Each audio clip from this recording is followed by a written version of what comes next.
Oke, balik lagi kita di tempat tanya. Nah, untuk episode kali ini, gua sengaja mengajak salah satu teman gua, ataupun salah satu partner gua, ataupun bisa dibilang, salah satu sahabat gua untuk, gua jadikan tempat bertanya-tanya. Pasti sesuai dengan skill dia. Nah, eh kali ini gue akan ngajak ngobrol. Beliau biasa dipanggil Om Kams.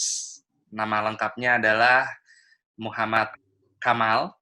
Nah, nanti kita akan tanya-tanya dia ini siapa, kenapa gue jadikan tempat tanya, dan kepribadiannya itu seperti apa sih. Kita ngobrol-ngobrol santai aja. Malam Om Kams. Malam, Om Dits. Apa kabar Om Dits? Oke Om. Nah, sebelum kita Ya. ngobrol-ngobrol nih, sebelum lu akan gua tanya-tanya ya Om, eh lu mungkin boleh kenalin diri lu. Lu tuh siapa atau pekerjaan lu selama ini atau 10 tahun terakhir lu bekerja di mana aja? Ya, setahu gua kan lu lompat-lompat nih kerja nih. Oh iya dong, kayak kita kan keturunan kodok. Oke, boleh dikenalin diri lu dulu Om. Oke, nama gue lengkapnya Muhammad Kamal. Sebenarnya biasanya dipanggil Kamal, cuma Dito aja manggil gue, jadi disikat lagi jadi Kams, jadi Om Kams. Oke, dulu awal-awal gue ini mantan wartawan sebenarnya. Dulu tuh gue awal-awal kerjaan gue dari awal lulus kuliah langsung jadi wartawan sampai 2010 atau lebih deh. Oh, Gue oke. lupa, 2015-an lah. Nah, pokoknya abis dari wartawan, gue lompat ke digital agency. Agency awalnya gue cuma jadi copywriter karena basic gue memang penulis. Gue dari dulu suka nulis, gue nulis wartawan juga kerjanya nulis. Nah, begitu gue ke agency, gue jadi copywriter karena di situ juga ya kan kerjanya nulis gitu. Sampai akhirnya gue di challenge sama bos waktu itu buat jadi digital strategist gitu. Nah, belajarlah sama Om Dip sini menjadi digital strategist. Beberapa tahun di agency sampai nggak di agency lagi, dan gue sekarang masih nulis-nulis walaupun nggak terafiliasi ke perusahaan tertentu, nggak jadi wartawan lagi, tapi gue masih nulis freelance. Saat ini lagi ngegarap buku Oh, lu lagi bikin buku? buku ya lagi, tapi buku biografi, jadi gue nulis buat orang gitu, ghostwriter lah istilahnya, Ghostwriter. ghostwriter. Uh, Saat ini gue lagi nulis buku salah satu press dear dompet duafa gitu, lagi on progress gitu. Siapa sih Gitu. Presdir Dompet Duafa itu, Om? Kalau boleh tahu? Saat ini udah nggak jadi presiden direktur lagi, jadi udah diganti. Kalau yang gue tulis ini namanya Pak Ismail Said. Pak Ismail Said ini dulu dia dulu pernah jadi petinggi Citibank, salah satu orang yang pendiri Bank Muamalat juga, karena dia kan memang bankir awalnya. Karena dia lama di bank, akhirnya dia ngerasa ingin mendedikasikan diri di dunia filantropi. Beliau masuk Dompet Duafa, akhirnya diminta untuk jadi pimpinan Dompet Duafa, akhirnya beliau lama di Dompet Duafa. Oke, nah Gitu. dari perjalanan karir lu itu kan itu mungkin kita ketemu itu di tahun 2014 something. 14 atau 15? Iya, 15 ya? 2015 kita ketemu ya. di sebuah agensi. Nah, Ya. sampai akhirnya kita bisnis bareng di 2018. Iya. Ya kan, 2015 kita bisnis bareng, terus kita bisnis bareng lagi di 2019 gitu kan. Dan akhirnya sampai sekarang gitu. Nah, itulah berarti kita mungkin pertemanan kita udah kurang lebih baru berapa tahun itu? 5 tahun lah ya Om Kams ya? 5 tahun lah, 5 tahun. Lumayan lah 5 tahun ya. 5 tahun lumayan lah. 5 tahun 5 lumayan. tahun. Oke. Nah, berarti karena Om Kams ini basicnya adalah penulis, adalah jurnalistik. Yuk, sekarang kita tanya-tanya, ya obrolan ringan aja. Kita tanya-tanya hal-hal ringan. Nah, di sini Om Kams, gue punya 4 pertanyaan, gitu ya. Yang mungkin lu harus jawab dengan cepat. Pertama, gue pengen nanya, Andrea Hirata atau Raditya Dika? Andrea Hirata.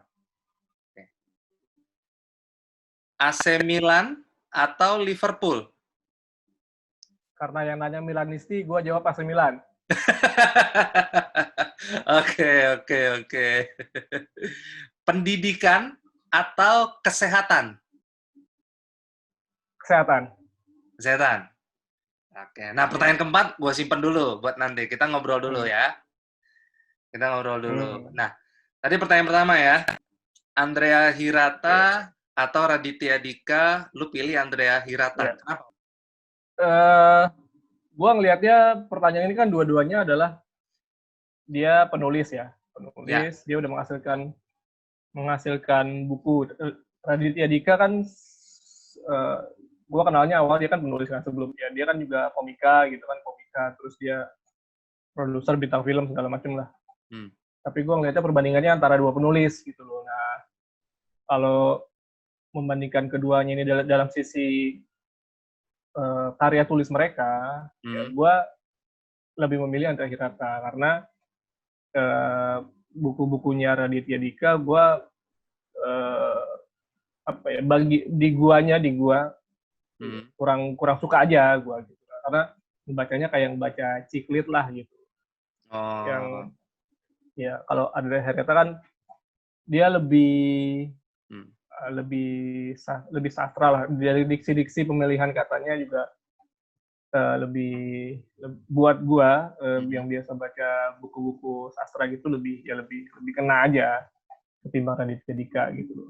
Nah, tapi kalau lu ngelihat sendiri Om, justru pasar sekarang itu nggak tahu, ini asumsi gue apakah mungkin gue adalah target segmennya Raditya Dika atau bukan gitu kan, tapi gue ngelihat pasar sekarang itu justru tulisan-tulisan seperti Raditya Dika atau penulis-penulis seperti Raditya Dika lah yang bukunya lebih laku gitu ya di toko-toko buku atau di e-books yang ada di Play Store atau dan lain-lain gitu. Menurut lu setuju nggak tuh? Ya, betul. Setuju banget. Karena memang pasar begitu, kondisi buat anak-anak milenial ya memang yang buku-buku novel ringan kayak gitu yang memang laku gitu. Makanya gue bilang ciklit itu kalau kita ke toko buku, lu bisa lihat tuh dihamparin tuh istilahnya kan, bukan di rak buku lagi, udah dihamparin aja, udah ciklit itu banyak banget gitu. Dan banyak penulis-penulis baru juga. Memang gue sepakat memang itu yang lagi memang laku ketimbang buku-buku yang kayak misalnya kayak Ayu Utami, sekarang kan kayak Seno Bubur Lagi Dharma Anwar gitu Fuadi. Kan. Siapa? Ahmad Fuadi ya? Ahmad Fuadi gitu kan. Iya. Gitu.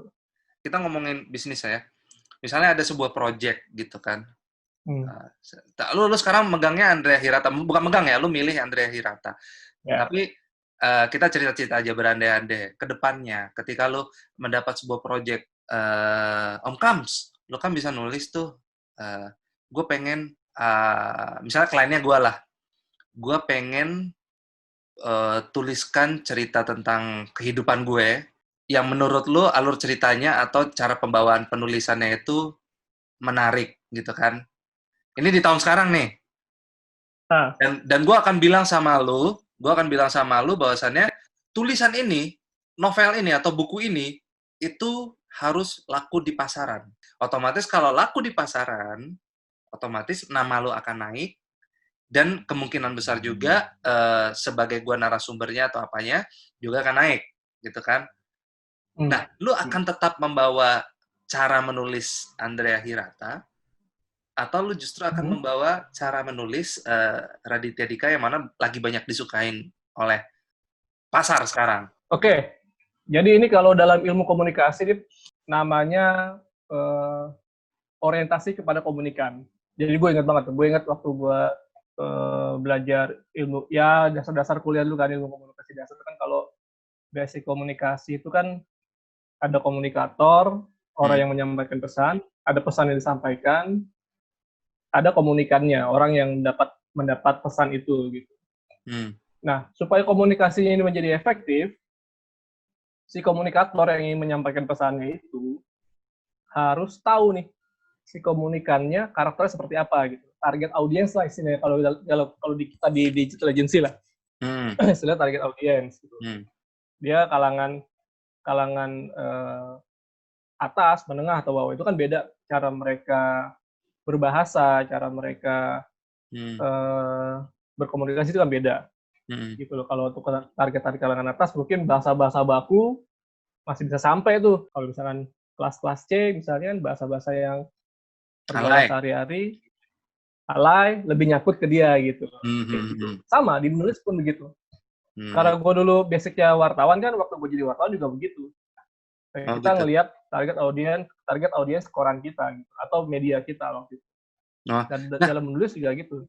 Gitu sih. Jadi kalau tadi pertanyaan lu, gimana pertanyaan lu? Apakah gue akan milih berubah? Kalau gue akan ngerubah alur yang maksud lu dari alur Andrea Hirata ke si Raditya Dika kan, gaya tulisan ya kan. Menurut gue itu sah sih, maksud gue hal yang lumrah gitu di dalam dunia penulisan. Oke, tapi lu punya nggak sih buku-buku Andrea Hirata? Cuma satu. Tapi gue yakin lu. Pertama doang. Tapi gue yakin lu belum punya bukunya Raditya Dika. Gue nggak punya. Gue sempat baca dikit-dikit. Nggak? Pernah. Istri gue kan suka penyuka ciklit.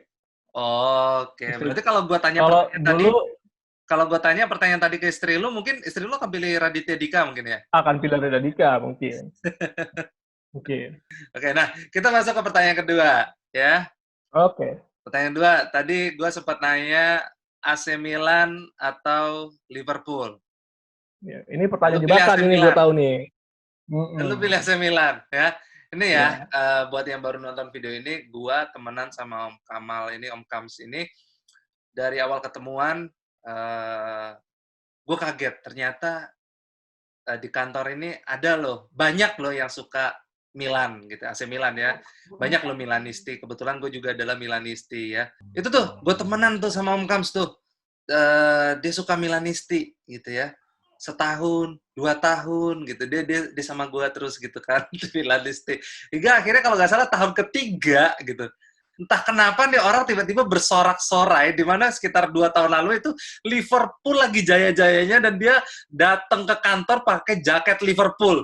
Nah ini gue heran nih, sampai sekarang dia akhirnya jawab Milanisti. Wah, lu pengkhianat lu. Bukan. Kan nggak menduakan, kan Milan dan Liverpool main di liga yang berbeda, ya nggak? Tapi kan dia ada potensi ketemu di Liga Champion. Iya. Nah kalau itu, kalau dia ketemu di Liga Champion, di final, anggaplah final Liga Champion, lu pilih siapa? Gue pilih Milan. Jadi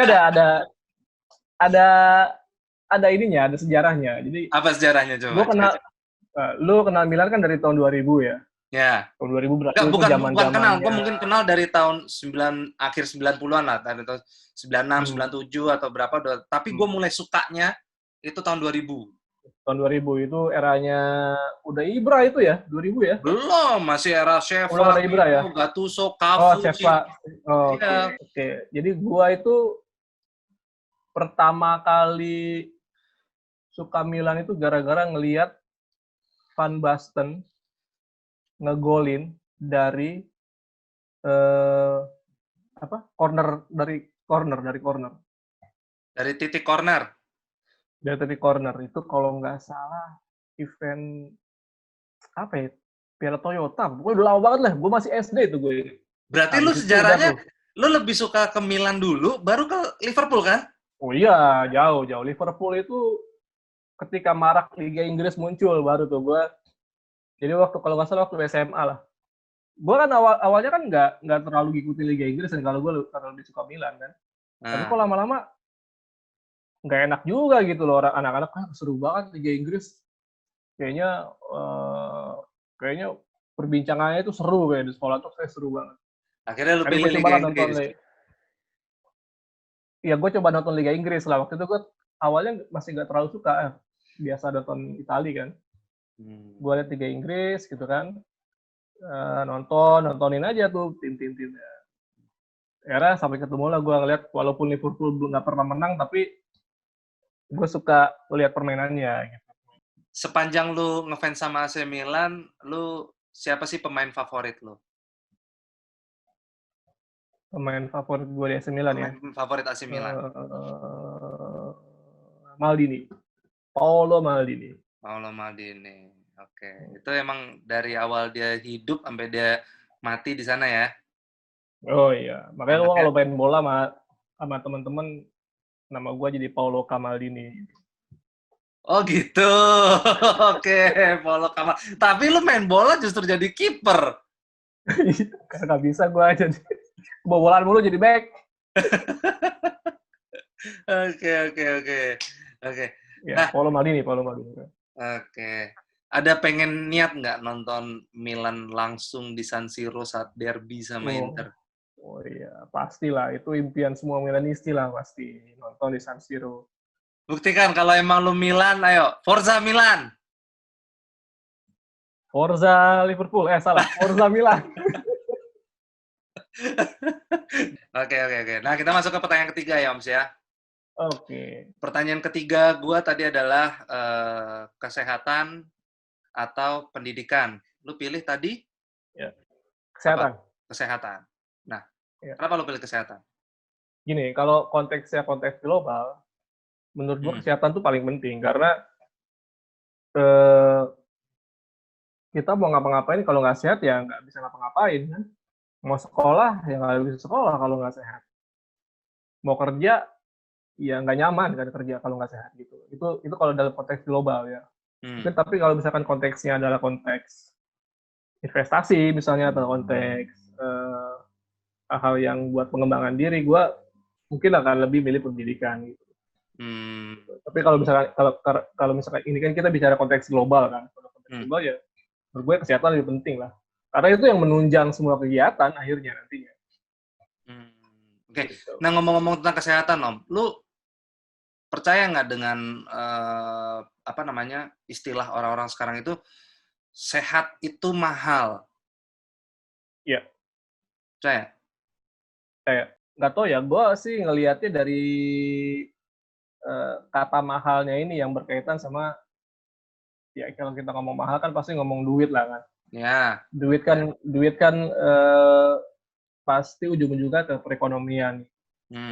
Jadi ketika kita hidup di negara yang secara ekonomi nggak terlalu mapan, terus fasilitas kesehatan mahal gitu kan, ya akhirnya frase itu jadi maksudnya jadi ngena gitu loh. Kalau sehat itu mahal, karena ketika lu sakit, ya lu akhirnya akan ngeluarin kos banyak buat ke rumah sakit, bayar dokter, bayar perawatan, kayak gitu. Nah, ngomong tentang gitu biaya dokter, biaya perawatan gitu, anak lu kan pasti pernah sakit kan? Ya. Nah, lu pernah nggak sih ngerasa lu beli obat di apotik aja terus lu kaget, ih, kok begini dong mahal ya gitu?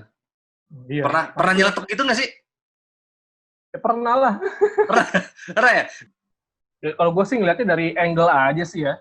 Dari angle, maksud gue gini, ketika orang bilang sehat itu mahal, itu angle kalau angle buat orang-orang yang males jaga kesehatan tuh biasanya. Tahu nggak? Jadi kalau orang malas jaga kesehatan, dia kan ya gampang sakit kan. Dia kan mahal, sehat tuh mahal ternyata. Tapi kalau buat orang-orang yang biasa menjaga kesehatan, dari angle-nya orang-orang yang sekolah olahraga suka jaga kesehatan, buat dia sehat tuh sebenarnya murah gitu. Lu cukup olahraga rutin gitu kan. Jaga makanan. Minum air putih banyak. Jaga makan banyak, minum air putih, misalnya istirahat yang cukup gitu kan. Nah, itu lu udah bisa sehat gitu loh. Itu dari angle sisi yang situ. Gue sih ngeliatnya gitu sih.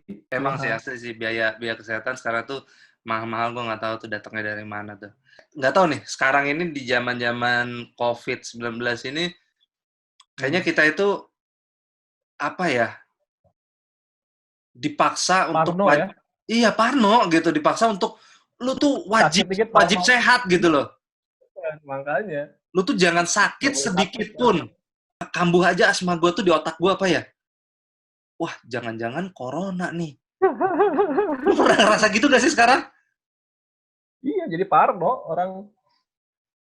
Apa ya, sekarang ini, kalau lu keluar rumah, Nah, lu lebih baik kentut daripada batuk. Bener. Batuk itu sekarang lebih hina daripada kentut kalau di luar. Serius. Semua orang, bukan kita aja yang parno, semua orang jadi parno semua jadinya. Makanya. gitu. Nah, Om, Serius. ngomong-ngomong tentang kesehatan, kita masuk ke pertanyaan keempat nih, Om. Lu harus pilih Oke. dengan cepat. Lu harus pilih dengan cepat ya. Hmm. Sekarang ini kan kita lagi di zaman apa ya, musim PSBB ya, karena adanya corona, Iya. COVID-19 gitu kan. Pertanyaan gue adalah, pertanyaan keempat gue terkait corona ini, menurut lu corona ini adalah sebuah pandemi konspirasi atau memang ini udah takdir aja dari Tuhan bahwasannya corona ini ada? Menurut gua apapun sebabnya memang udah takdir sih. Takdir tuh udah yang lawan. Udah pasti takdir lah. Udah nggak bisa dilawan. Nah, tapi gue nggak tahu, gue geli aja pengen bahas dari sisi konspirasinya ya. Hmm. Menurut lo ini mungkin nggak sih konspirasi? Ya kalau di dunia ini kan ya gue ngeliatnya sih nggak ada yang nggak mungkin ya. Nggak ada yang nggak mungkin ya. Kemungkinan ini pasti ada aja sih. Kalau bikin konspirasi pusing sendiri gue beneran. Lu yang awalnya pinter, setelah baca kok jadi goblok gitu ya? Iya, makanya. Maksud gue ya kalau dipikir-pikir ya mungkin aja gitu. Tapi lu percaya Mungkin nggak aja. kalau vaksin corona ini sebenarnya ada gitu loh, vaksin yang ampuh? Kalau yang gue percayai sih setiap penyakit itu pasti ada obatnya. Yang gue percaya sih itu aja sih. Oke. Karena itu di Al-Quran udah ada kan itu. Iya, iya. Nah, tapi ngomongin corona ya, oke lah kita lupain lah konspirasi ini sedikit ya. Lu sebagai kepala keluarga, hal-hal apa yang menurut lu adalah mandatory saat ini di keluarga lu untuk mencegah supaya corona itu nggak masuk ke rumah lu lah? Oke. Mandatory yang selalu kita lakukan sekarang adalah pertama yaitu pasti cuci tangan ya, masuk cuci tangan. Semua gue minta cuci tangan. Anak-anak juga, walaupun harus berantem dulu sama anak-anak, dia harus cuci tangan. Terus barang-barang yang masuk, sekarang kita semprotin tuh Om. Dari paket? Iya ada 2 macam. Kalau paket kita semprotin pakai klorin. Kita semprot tuh. Jadi gue beli klorin, kita semprotin pakai klorin. Nah, kalau belajar-belajaran, itu gue pakai cuka tuh biasanya. Cuka gue campur air 1:1. Semua belanjaan makanan. Belanja makanan lu semprot cuka? Iya, makanan. Enggak, lu misalnya beli sayur gitu, beli sayur.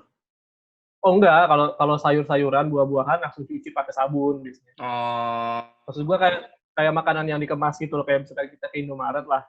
Oh, gitu. Indomaret kan juga kan potensi produk itu dipegang-pegang kan besar kan, makanya begitu sampai rumah. Nah, emang pakai cuka bisa hilang? Iya, dia ngebunuh kuman kan cuka. Ngebunuh kuman sama bakteri. Terus tadi pakai apa? Klorofil. Apa? Klorin. Klorin Klorin tuh kayak Baiklin gitu lah, model-model Baiklin. Itu buat paket-paket tuh, paket-paket yang datang. Tapi lu sekarang masih sering mesen ini nggak, makanan online gitu nggak? Oh iya, gue malah di tempat baru gue malah seringan beli makanan online. Nah lu nggak takut Om? Karena kan gue belinya yang langsung dimasak gitu Om, kayak misalnya nasi goreng, misalnya kan kita yakin tuh dia digoreng kan kena panas gitu kan. Atau makanan yang berkuah kayak bakso gitu. Tapi kan packagingnya gimana dong? Packagingnya? Nah itu begitu nyampe langsung gue semprot pakai cuka. Nah kalau anak-anak gue itu gue lockdown, nggak boleh ke Indomaret, nggak boleh keluar. Main di komplek? Ke tetangga? Di komplek main. Oh, main. Apa-apa. Oke. Terus apa lagi? Selain semprot, selain cuci tangan, hal-hal mandatori apa lagi Om? yang berubah tuh gue sama istri gue paling. Kalau misalnya yang paling sering keluar kan kayak beli-beli apa gitu kan ke Indomaret. Nah itu biasanya pulang langsung ganti baju itu, ganti baju mandi, terus harus udah protap itu. Itu Makanya walaupun cucian ke makin banyak sekarang. walaupun ke Indomaret Iya, doang tuh. iya. Nah, lu kebayang nggak sih hal-hal kayak tadi itu yang lu datang paket, datang makanan online lu semprot, datang paket lu semprot, lu pulang dari Indomaret buka baju, ganti baju, mandi padahal Indomaret doang, gitu kan. Terus anak-anak lu akhirnya hanya kenal dengan teman-teman sekitar komplek aja, akan jarang keluar gitu kan. Lu lu kebayang nggak sih kalau itu akan menjadi new normal kita? Iya, makanya capek sih sebenarnya. Pasti capek banget. Gila ya. Iya, capek. Makanya ya menurut gua satu-satunya jalan ya yang paling jalan kita saya vaksin sih itu. Kalau vaksin udah ada aman gitu loh. Yang kedua ya antibody sih. Oke deh, kita udah ngobrol-ngobrol panjang nih Om. Ya udah, thank you banget Om Kams. Nah, sebelum kita akhiri tempat tanya ini, gue biasanya akan selalu minta satu quotes atau satu kata mutiara. Apa tuh kira-kira Om? Yang paling populer aja deh. Manjada wajada aja. Oke, manjada wajada. Siapa yang bersungguh-sungguh? Siapa yang bersungguh-sungguh ya? Bersungguh-sungguh atau berusaha? Bersungguh-sungguh. Siapa yang bersungguh-sungguh dia akan mendapatkan hasilnya.